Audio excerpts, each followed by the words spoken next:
Dito isso, eu acho que a origem do nome de Buenos Aires era a parte de 2 pilares. Um pilar que são as fontes escritas, tá? Que a gente conseguiu ter acesso com meu amigo Tony Danilo aí, que é um colaborador do meu trabalho de muitos anos, né, Tony? A gente tá junto aí, a gente tem pesquisado muito atrás desses documentos, aí tem essas fontes escritas e tem os relatos pessoais. Então tem uns vácuos temporais aí que a gente vai ter que fazer uma convergência entre esses 2 pilares para a gente entender. Então vamos primeiro partir do primeiro pilar, que é os documentos. Em 1832, Antônio, já se batizava criança na Capela do Jacu. Então a gente tem aí uma informação importante, porque se já batizava, a gente já tinha um engenho, né? A gente já tinha padre, a gente já tinha matrimônio. Então o engenho já é bem anterior a isso. E eu falo Jacu porque são os 2 engenhos que eram localizados onde hoje é o município, a área urbana. A área urbana, né? Era o Engenho Buenos Aires e o Engenho Jacu, esses 2 engenhos. Se a gente for falar de territorialidade, é muito mais antigo. A gente tem Engenho Tamataúpe de Flores, Engenho Cavalcante, Engenho Conceição, que data aí do Brasil colonial. E a gente, posteriormente, pode até falar sobre isso. Mas, a princípio, Engenho Jacu e Engenho Buenos Aires. Então, 1832, batismo. 1833, no livro do professor Monsenhor Petronildo Pedrosa, tá aqui, que é Nazaré Terra e Gente. O professor, ele cita uma reunião na Câmara de Nazaré, na Câmara Municipal de Nazaré, quando Nazaré foi elevada à vila. Nessa sessão, foi decidido dividir o território da Vila de Nazaré em 14 distritos territoriais. Entre esses distritos territoriais, a gente tem o Engenho Jacu, que é citado novamente. Em 1834, a gente tem outro livro importante, que é o Documentos Históricos Municipais, que foi publicado pela CEHM, que é o Centro de Estudo de História Municipal, que ele cita uma outra seção, também na Câmara da Vila de Nazaré. Nessa seção já aparece o Engenho Buenos Aires, 1834. Então, aí a gente pula, tem um vácuo temporal que eu te falei, para 1845, para um outro documento do Diário de Pernambuco, uma notícia publicada no Diário de Pernambuco, onde foi feita uma petição pelos senhores de engenhos da comarca de Nazaré, comerciantes, trabalhadores livres. Nessa petição eles queriam a saída de um delegado de polícia de Nazaré, porque ele era vinculado ao Partido da Praia, né? Ele era um praeiro. E nessa publicação do Diário de Pernambuco aparece Francisco Antônio Gaião Júnior como sendo dono do Engenho Buenos Aires e do Engenho Jacu. Dos Gaião, né? Então, 1845. 1848 tem uma fuga do escravizado, ele ainda continuava dono do engenho. Em 1856 tem o inventário dele, do Gaião Júnior.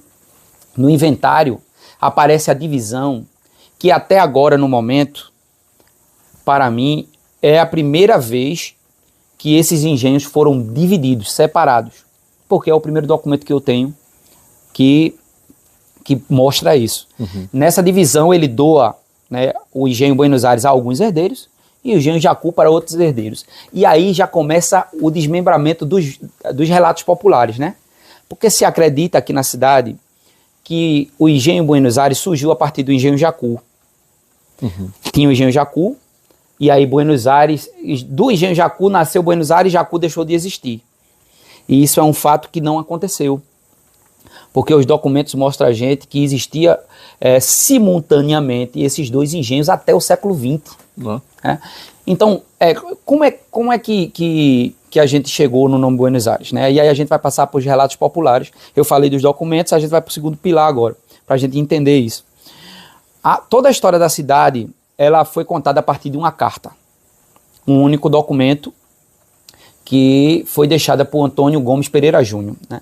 Que é um homem muito importante, e eu deixo aqui registrado o meu respeito total a seu Júnior, como era conhecido, porque foi a partir da carta dele também que eu tive os nortes, né? Uhum. Para correr atrás da história da cidade. Mas a carta de seu Júnior, ela tem vários erros cronológicos. Uhum. Até porque seu Júnior colocou no papel que foi passado para ele, né? E foi a história da família, né, que foi contada. até chegar em Seu Júnior, que ele colocou no papel. E a partir desse relato de Seu Júnior, é que a gente tem a história da cidade em alguns sites. Ele documenta isso aí, põe e registra no cartório, né? Então, isso daí ficou como sendo a história base no site da prefeitura, por exemplo. Certo. Entendeu? A história base para ser contada a partir da Secretaria da Educação. Então, entendi. Essa carta. Nessa carta, Seu Júnior conta que chega aqui nos idos de 1842, um português, André Francisco Cavalcante. Esse português funda o Engenho Jacu. Então, aí a gente já tem a primeira contradição. Por quê? Porque a gente tem batizado em 1832, 10 anos antes, né? Então, o engenho já era bem anterior a isso, como a gente falou. Então, em 1863, ele diz que é comprado esse engenho por Manuel Francisco Salles, um outro português.